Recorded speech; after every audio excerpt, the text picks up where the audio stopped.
क्या आप सोच रहे हो अपना जॉब स्विच करने के लिए, लेकिन आपको समझ में नहीं आ रहा है कि आपको कब जॉब स्विच करना है, कैसे जॉब स्विच करना है और स्मूथली कैसे अपने ट्रांजिशन को हैंडल करें। तो आज के वीडियो में हम डिस्कस करने वाले हैं इस इन्हीं सारे डिटेल्स के बारे में। What is the best time to switch your job and what is the best way to switch your job.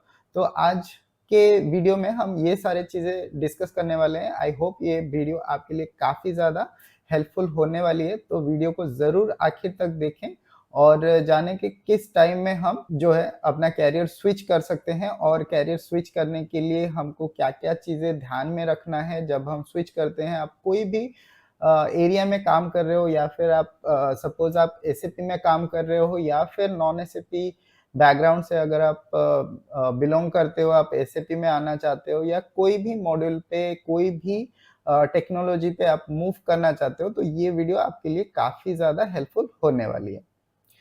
तो आज के वीडियो में हम डिस्कस करने वाले हैं स्विच करने का बेहतरीन तरीका और अपना कैरियर को स्टेज को कैसे पहचानें और स्विच करने से पहले या फिर अपने जॉब छोड़ने से पहले कौन से चीज़ों को आपको अपने ध्यान में रखना है और रेजिग्नेशन देने का सही तरीका और जो आखिरी चीज़ है, जो सभी लोगों के लिए बहुत ही इम्पोर्टेंट होता है, सभी लोगों का एक point of choosing the job रहता है, जो रहता है सैलरी। तो कैसे सैलरी अच्छे से नेगोशिएट करें, वो सारी चीज़ें हम जानेंगे आज के वीडियो में। तो बने रहिए आखिर तक और चैनल को अभी तक अगर सब्सक्राइब नहीं किया है तो प्लीज़ डू सब्सक्राइब और चलिए शुरू करते हैं। तो अगर आप फ़ील कर रहे हो कि आप अपने जॉब पे स्टक हो या फिर आपका करियर में ग्रोथ नहीं हो रहा है या फिर अपना सपोज़ आपका सैलरी नहीं बढ़ रहा है या फिर आपको कोई अपॉर्च्युनिटी दिखाई नहीं दे रहा है या फिर आपके जो लर्निंग है वो नहीं है या फिर आपको जॉब में रहने के लिए कोई मोटिवेशन नहीं मिल रहा है, देन आप ट्राई कर सकते हो जॉब स्विच करने के लिए, राइट? तो इसमें काफ़ी सारे चीज़ें जो है आपको कंसिडर करना चाहिए। काफ़ी सारे लोग जो है कनेक्ट करते हैं, कॉल करते हैं, पूछते हैं, काफ़ी सारी चीज़ें पूछते हैं। तो नॉर्मली आपको कब ये डिसाइड करना है या फिर कब आपको ये जानना है कि आपका जॉब स्विच करने का या फिर करियर स्विच करने का टाइम आ गया है। तो काफ़ी सारे लोग नॉन एसएपी बैकग्राउंड से बिलॉन्ग करते हैं, जैसे हम भी अपना करियर का जो शुरुआत है वो नॉन एसएपी से हमने शुरू किया था। तो नॉन एसएपी से जो लोग एसएपी में मूव करना चाहते हैं, क्या होना चाहिए बेस्ट वे टू जज कि आपको एसएपी में आना चाहिए कि नहीं आना चाहिए? ओके, तो यहाँ पे सपोज़ हम कैटेगराइज़ कर देते हैं 2 हिसाब से या फिर 3 पार्ट में हम इसको कैटेगराइज़ कर लेते हैं। सबसे पहले वो जो काफ़ी सालों से जॉब कर रहे हैं, वो एसएपी का एंड यूज़र में जॉब कर रहे हैं या किसी दूसरे प्रोफ़ाइल में जॉब कर रहे हैं एंड वो आना चाहते हैं एसएपी में या फिर कोई भी करियर ट्रांज़िशन अपना लेना चाहते हैं। दूसरे कैटेगरी में आते हैं वो जो सपोज़ नए-नए जॉब में आए हुए हैं, सपोज़ 1 साल, 2 साल, 6 महीना हुआ है उनको जॉब में। किसी भी प्रोफ़ाइल में सपोज़ वो नॉन एसएपी में है और वो मूव करना चाहते हैं एसएपी में, क्योंकि काफ़ी सारे लोगों ने उनको बोला हुआ है कि एसएपी का करियर अच्छा होता है, एसएपी में पैसे अच्छे मिलते हैं, तो वो ट्रांज़िशन करना चाहते हैं। तीसरे जो सेक्शन में आते हैं या तीसरे सेगमेंट में आते हैं वो जो ऑलरेडी एसएपी के अंदर काम कर रहे हैं। सपोज़ आप एसएपी के ऊपर काम कर रहे हो, 1 साल, 2 साल, 3 साल से काम कर रहे हो एंड अभी आप सोच रहे हो कि मुझे जॉब चेंज करना है। तो ये 3 जो कैटेगरी के लोग हैं या फिर जो एम्प्लॉइज़ हैं या फिर मान के चलते हैं जो वर्कफ़ोर्स है, उनको कब जो है अपना जॉब चेंज करना है। तो पहले कैटेगरी का अगर हम सोचेंगे या बोलेंगे कि कोई एंड यूज़र में काम कर रहा है या फिर कोई नॉन एसएपी में काम कर रहा है, काफ़ी सालों से काम कर रहा है। सपोज़ उनको मान के चलते हैं कि 5 इयर्स प्लस का उनको एक्सपीरियंस है एंड अभी वो चेंज करना चाहते हैं। काफ़ी सारे लोग मैं देखता हूँ कि मैकेनिकल डिज़ाइन इंजीनियर से चेंज करना चाहते हैं एसएपी में या फिर कोई ऑयल एंड पेट्रोलियम सेगमेंट से भी जॉब छोड़ के बोल रहा है कि हम ट्राई करेंगे एसएपी में आने के लिए। कोई बोल रहा है मैं गवर्नमेंट में हूँ लेकिन फिर भी मुझे चेंज करके एसएपी में जाना है। तो ये सारे तरह की लोगों जो हैं इनसे मैंने बात किया हुआ है काफ़ी सारे टाइम। तो let me tell you something on this. तो अगर आपका नॉर्मली आपको कब स्विच करना है? एसएपी का जॉब अगर आपको बाहर-बाहर से उतना अच्छा दिख रहा है, लेकिन एसएपी के अंदर काम करने के लिए बहुत ज़्यादा मेहनत करना पड़ता है। यहाँ पे जॉब उतना ईज़ी नहीं रहता है जितना ईज़ी आप लोगों को बाहर से लगता है। देन जो होता है सपोज़ आपको 5 साल से प्लस का एक्सपीरियंस है, आप या तो एंड यूज़र में काम कर रहे हो या फिर कोई अलग प्रोफ़ाइल में काम कर रहे हो।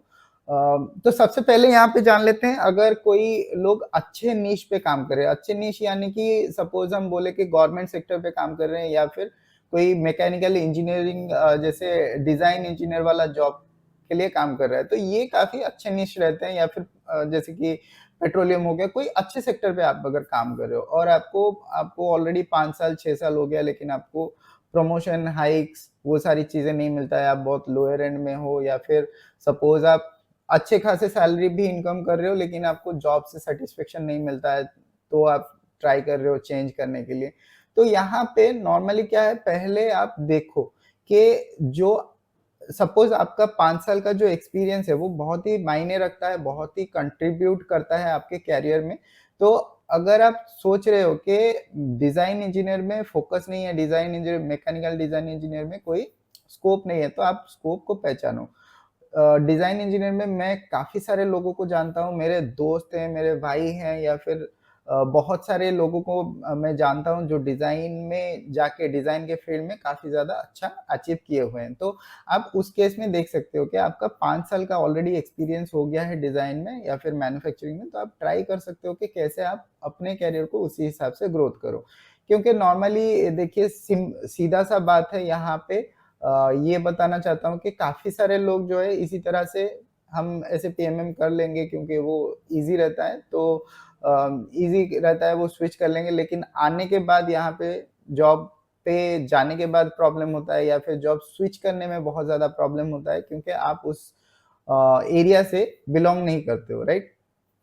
तो पहला चीज़ ये हो गया, आपको स्कोप पहचानना है। अगर आप अपने एरिया में, जो भी एरिया में आप काम कर रहे हो, अगर वहाँ पे कोई स्कोप है, सपोज़ आप जॉब चेंज कर रहे हो, आप अपना कंपनी चेंज कर रहे हो, प्रोफ़ाइल चेंज कर रहे हो, उसी लाइन में अगर चेंज कर रहे हो, देन आपके लिए हो सकता है वो बेहतर हो सकता है। सपोज़ अगर मैं मैकेनिकल के लिए बात करूँगा क्योंकि मैं भी मैकेनिकल बैकग्राउंड से हूँ और अगर आप कोई डिज़ाइन के केस में अगर आप काम कर रहे हो, सपोज़ आप डिज़ाइन इंजीनियर के हिसाब से काम कर रहे हो, देन अगर आपको एक सॉफ्टवेयर से आपको अच्छा खासा जो है करियर स्कोप या करियर का जो अपॉर्च्युनिटी है वो नहीं मिलता है, तो आप दूसरा कोई जो मार्केट में ऑलरेडी अच्छा स्कोप है, उस सॉफ्टवेयर को आप यूज़ कर सकते हो। डिज़ाइन सॉफ्टवेयर को वो आप पढ़ सकते हो, उसपे आप करियर मूव कर सकते हो।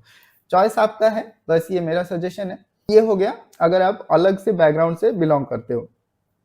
तो अगर आपका स्कोप उतना ज़्यादा है नहीं, काफ़ी सारे लोग मैं बात करता हूँ मैन्युफैक्चरिंग में है, उनका 12-12 साल, 15-15 साल का एक्सपीरियंस है, लेकिन उनको जॉब का जो है हाइक नहीं मिल रहा है, सैलरी हाइक नहीं मिल रहा है, बहुत ही कम सैलरी में वो लोग काम करते हैं, तो दे आर मोस्ट वेलकम, वो आ सकते हैं यहाँ पे अगर सीखना चाहें, अगर सीखने का मन है तो सीख के जॉब स्विच कर सकते हैं।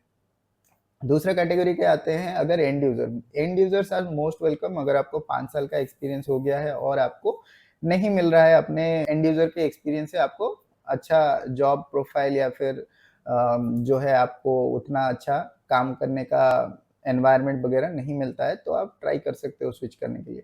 तीसरे कैटेगरी के जो होते हैं वो होते हैं ओके, तो एक्सपीरियंस के हिसाब से हम अभी बात कर रहे थे। तो एक्सपीरियंस के हिसाब से आप इस तरह से डिफाइन कर सकते हो या फिर देख सकते हो, अपना स्कोप डिफाइन कर सकते हो कि क्या आपको वाक़ई में एसएपी में आना है या फिर अपना करियर चेंज करना है, क्योंकि लोगों से सुनी-सुनाई बातें बहुत ज़्यादा होता है, लेकिन यहाँ पे आके पढ़ना, अपने आप को डेडिकेट करना, पढ़ाई के तरफ अपने आप को डेडिकेट करना, काम के तरफ, फिर पूरा शुरुआत से शुरू करना बहुत ही मुश्किल रहता है, तो ये सारी चीज़ें आपको देखना है। दूसरा जो रहता है, वो रहता है सपोज़ हम मान के चलते हैं कि जो भी लोग कोई भी इंडस्ट्री में हो, कोई एसएपी में हो, नॉन एसएपी में हो, कोई भी इंडस्ट्री में हो, 1-2 साल का जॉब करते हैं, नॉर्मली मैं देखता हूँ लोगों को 6 महीने का एक्सपीरियंस है, 1 साल का एक्सपीरियंस है, अब वो कंटिन्यू नहीं करना चाहते हैं अपने करियर में या फिर अपने प्रोफाइल में कंटिन्यू नहीं करना चाहते हैं, वो बोलते हैं कि हम एसएपी करेंगे, एसएपी में अपना करियर मूव करेंगे। बहुत ही अच्छा टाइम होता है, 2 साल के अंदर अगर आप शुरुआत में हो और 2 साल से बिलो हो, 2 साल तक आपने कर लिया है, जॉब कर लिया है अपना काम, देन आप ट्राई कर सकते हो अगर आपको वो फ़ील्ड अच्छा नहीं लगता है। कभी-कभी क्या होता है कि work is not up to our mark, right? So काफ़ी सारे लोग हैं जो मतलब ग्रेजुएट है लेकिन वो काम जो करते हैं वो लेबर लेवल का रहता है कि या फिर कोई लोअर लेवल का रहता है, आपको पसंद नहीं आता है, इट्स अप टू यू। तो जैसा जिसको पसंद है, किसी को मैनुअल वर्क करना पसंद है, किसी को सिस्टम पे बैठ के काम करना पसंद है, किसी को लोगों से बात करने के लिए अच्छा लगता है, तो लोगों का अपना-अपना हिसाब रहता है कि वो कैसे करना चाहते हैं। And you are most welcome. तो 2 साल के अंदर अगर आप हो और आप अपना कैरियर स्विच करना चाहो, किसी भी प्रोफ़ाइल से किसी भी प्रोफ़ाइल में, वो हो सकता है। अगर आपको एसएपी में भी अगर आपको अपॉर्च्युनिटी नहीं मिल रहा है और आप सोच रहे हो कि मैं कोई दूसरा टाइप का जॉब करूँ या दूसरा प्रोफ़ाइल का जॉब करूँ, तब भी आप स्विच कर सकते हैं, कोई प्रॉब्लम नहीं है। That is the good way to switch. Third thing आता है, जो लोग एसएपी में काम कर रहे हैं एंड वो लोग स्विच करना चाहते हैं।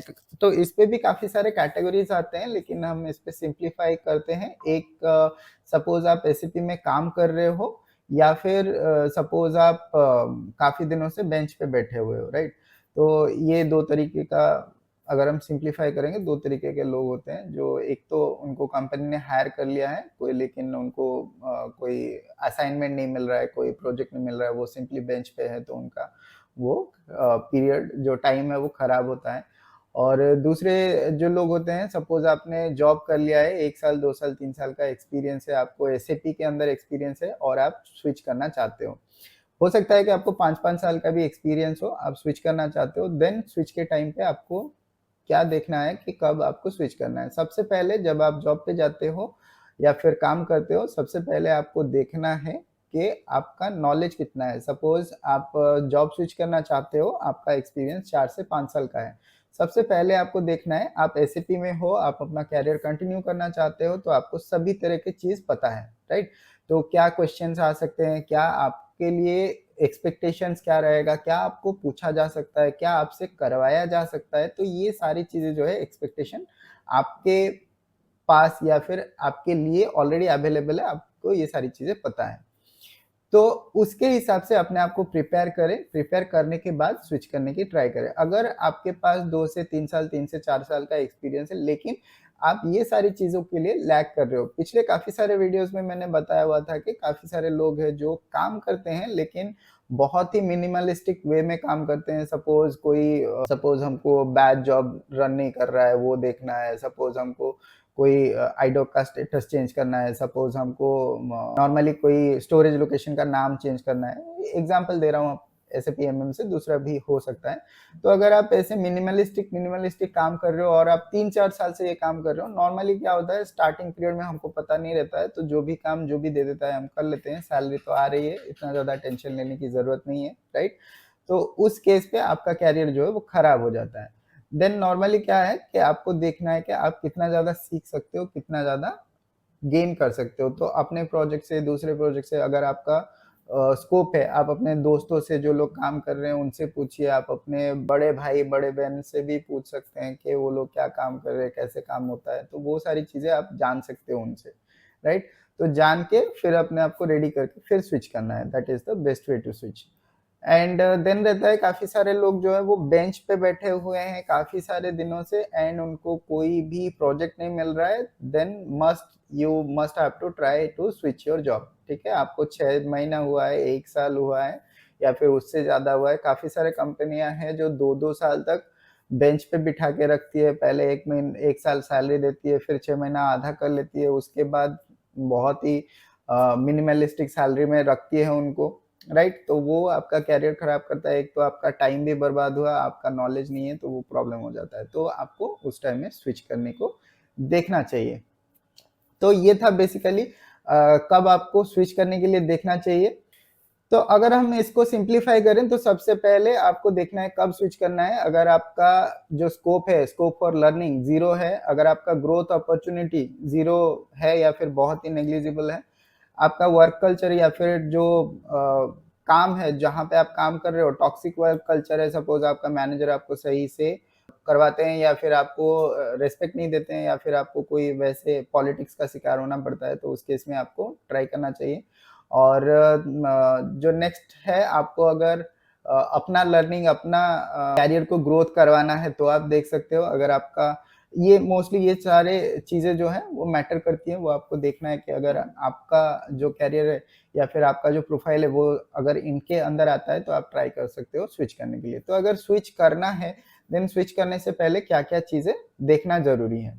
तो अब आते हैं सेकंड सेक्शन में, सेकंड सेगमेंट में जहाँ पे हम बात करेंगे कि आपको कैसे स्विच करना है। तो स्विच करने से पहले आप कोई भी प्रोफ़ाइल सिलेक्ट कर रहे हो, उसके ऊपर सबसे पहले आपको बनाना है, अपना कॉन्फिडेंस, अपना लेवल ऑफ स्किल्स बढ़ाना है, लेवल ऑफ नॉलेज वहाँ पे बढ़ाना है। तो आप जब आप रेडी हो जाओ, उसके बाद जाके आप स्विच करने के लिए ट्राई कर सकते हो।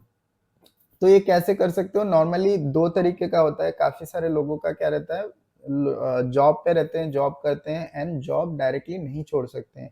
सारे लोगों का फैमिली बर्डन, फैमिली रिस्पॉन्सिबिलिटी रहता है या फिर सोशल रिस्पॉन्सिबिलिटी रहता है, तो उसके लिए नॉर्मली डायरेक्टली आप जॉब छोड़ के आके नहीं बैठ सकते हो। पहला चीज़ ये है और काफ़ी सारे लोगों को इन द जॉब भी उनको तो काफ़ी सारे लोगों को उनके जॉब में भी अपने जॉब के टाइम में भी टाइम मिल जाता है थोड़ा-सा सीखने के लिए, थोड़ा-सा पढ़ने के लिए, तो आप यूटिलाइज़ कर सकते हो जितना मैक्सिमम आप अपने आप को रेडी कर सकते हो, जॉब में रह के उतना कर सकते हो। बाकी आफ्टर द जॉब आप ट्राई कर सकते हो थोड़ा-सा टाइम निकालने के लिए, अपने करियर के लिए थोड़ा-सा टाइम तो निकालना ही पड़ेगा। ये होता है पहला चीज़। दूसरा होता है काफ़ी सारे लोगों को होता है कि वो लोग बिल्कुल ही टाइम नहीं पाते हैं। काफ़ी सारे लोग हैं जो प्लांट में काम करते हैं, तो उनको बिल्कुल ही टाइम नहीं मिलता है अपने जॉब के टाइम से पढ़ाई के लिए निकालने के लिए या फिर जॉब से आने के बाद काफ़ी सारे लोगों का हेक्टिक होता है जो वर्क शेड्यूल होता है। सपोज़ लोग शिफ्ट में काम करते हैं, ए शिफ्ट, बी शिफ्ट, सी शिफ्ट काम काम करते हैं। आज कौन-सा शिफ्ट है, कल कौन-सा शिफ्ट है, पता नहीं है। तो स्ट्रेस बहुत रहता है नॉर्मली हम लोग थक जाते हैं तो उस केस में आप प्रिपेयर नहीं कर पाते हो। तो उस केस में आपको क्या करना है, आपको थोड़े से जो है अपना बजट को सेव करके बनाना है। फिर उसके बाद आप 6 महीने का टाइम ले सकते हो, जितना आप 6 महीने का जितना आपका सपोज़ बनता है बजट उतना आप अगर रख सको देन आप रख के उसको फिर आप जॉब क्विट करके ट्राई कर सकते हो। This is not the best way to suggest ये उन लोगों के लिए है जिन लोगों का सपोज़ कोई फैमिली रिस्पॉन्सिबिलिटी नहीं है, सपोज़ वो लोग यंग है, उनका सपोज़ शादी नहीं हुआ है या फिर उन लोगों को अभी उतना ज़्यादा कोई फैमिली का बर्डन नहीं है, तो वो लोग ये सारी चीज़ें ट्राई कर सकते हैं कि जॉब छोड़ के नया जॉब के लिए प्रैक्टिस करके जो नया प्रोफ़ाइल के लिए पढ़ के, सीख के फिर जॉब चेंज कर सकते हैं। जिन लोगों का फैमिली है उनके लिए काफ़ी ज़्यादा मुश्किल रहता है। तो ये होता है दूसरा चीज़ आपको कैसे प्रिपेयर होना है, आपको कैसे स्विच करना है। तीसरा चीज़ कब आपको रिज़ाइन करना है।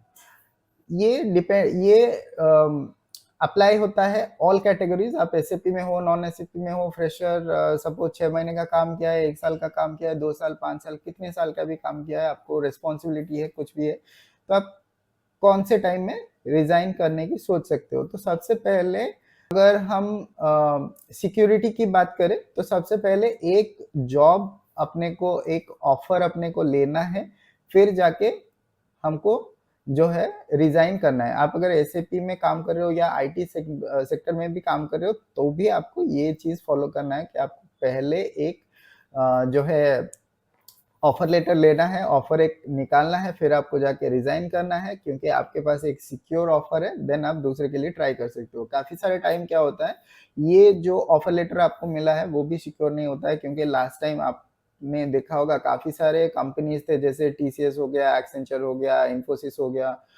इवन आईबीएम हो गया, ये तो सारे कंपनियों ने क्या किया कि ऑफ़र लेटर तो दे दिया, बाद में ऑफ़र लेटर को होल्ड कर दिया, राइट? तो ये सारी चीज़ें भी होता है, तो एटलीस्ट आपके पास एक ऑफ़र लेटर होना चाहिए, तब जाके आप क्या कर सकते हो, दूसरा जॉब के लिए भी ट्राई कर सकते हो, दूसरा के लिए अप्लाई कर सकते हो एंड आप अपने प्योर या फिर सिक्योरिटी के लिए एक आपके पास ऑफ़र लेटर रहता है, तो ये बेटर वे होता है चेंज करने के लिए। लास्ट हम अगर बात करेंगे कि सैलरी नेगोशिएशन के लिए, तो सैलरी नेगोशिएशन बहुत ज़्यादा इम्पोर्टेंट रहता है सभी के लिए। तो सैलरी आप कैसे नेगोशिएट कर सकते हैं? तो नॉर्मली सैलरी कैसे डिसाइड होता है? Salary company to company depend करता है। अगर आप छोटे से छोटे कंपनी में जा रहे हो या बड़े से बड़े कंपनी में जा रहे हो, कोई ऐसा डिपेंड नहीं है कि छोटा कंपनी आपको कम सैलरी पेमेंट करेगा, बड़ा कंपनी आपको ज़्यादा सैलरी पेमेंट करेगा। नॉर्मली जो होता है CTC and in hand salary में काफ़ी ज़्यादा डिफरेंसेस हो जाता है। तो जब भी आप सैलरी देखें, काफ़ी सारे कंपोनेंट्स होते हैं, उस पे देखिए मोस्ट इम्पोर्टेंट आपको इन हैंड सैलरी देखना है, क्योंकि सीटीसी काफ़ी सारे कंपनी का डिफरेंट रहता है और उसमें से 20-30% या 30 टू 40% सैलरी जो है वो हाथ में नहीं आता है। तो आपको सीटीसी ना देख के आपको इन हैंड सैलरी के ऊपर नेगोशिएट करना है। जब भी आप एचआर के साथ नेगोशिएट करें, सैलरी के ऊपर या फिर इन हैंड सैलरी के ऊपर नेगोशिएट करें, जो भी आपका करंट सैलरी है उसी के ऊपर से आप 30-40-50% का हाइक जो है वो एक्सपेक्ट कर सकते हो। And salary expectation is again up to your interview. आप जितना अच्छा इंटरव्यू दे रहे हैं उसके ऊपर डिपेंड करता है, तो वो आप देख सकते हैं। एंड देन अगर आपको नेगोशिएट करना है, देन आपके पास अगर एक ऑफर लेटर ऑलरेडी है, देन उसके बेस पे आप दूसरा जॉब के लिए भी दूसरे एचआर के साथ भी नेगोशिएट कर सकते हैं। तो वो भी एक बेहतर तरीका रहता है। लेकिन जब भी आप सैलरी नेगोशिएट करो, देन सीटीसी के ऊपर ना जाके इन हैंड सैलरी या फिर जो फिक्स्ड कंपोनेंट है उसके ऊपर आप देखो। और जो सैलरी के स्ट्रक्चर होता है उसके ऊपर भी बहुत सारी चीज़ें हैं जानने के लिए। तो हो सकता है कि हम आगे आने वाली क्लास में या फिर आगे आने वाली सेशंस में एक उसको भी डिस्कस करें कि क्या होता है एक बेटर सैलरी, अगर हम ब्रेक मान के चले, सैलरी ब्रेकेज या फिर सैलरी स्ट्रक्चर अगर मान के चले, तो क्या बेहतर होता है जिससे आपको बहुत ज़्यादा बेनिफिट मिलता है एंड कंपनी के लिए भी ठीक-ठाक ही रहता है। तो वो हम डिस्कस करेंगे आगे आने वाली वीडियोज़ में। तो ये था बेसिकली आप कब चेंज कर सकते हो, कैसे चेंज कर सकते हो एंड क्या नेगोशिएशन स्ट्रैटेजी रहना चाहिए, क्या आपका प्रिपरेशन रहना चाहिए। तो अगर आपको वीडियो पसंद आया तो ज़रूर इसको लाइक करें, और अगर आपके दोस्त लोग भी देख रहे हैं चेंज करने के लिए तो उनको भी शेयर करें अगर आपको ये हेल्पफुल लग रहा है, ये पॉइंट्स अगर आपको हेल्पफुल लग रहा है। तो मिलते हैं अगले वीडियो में। Till then bye bye, take care and जय हिंद।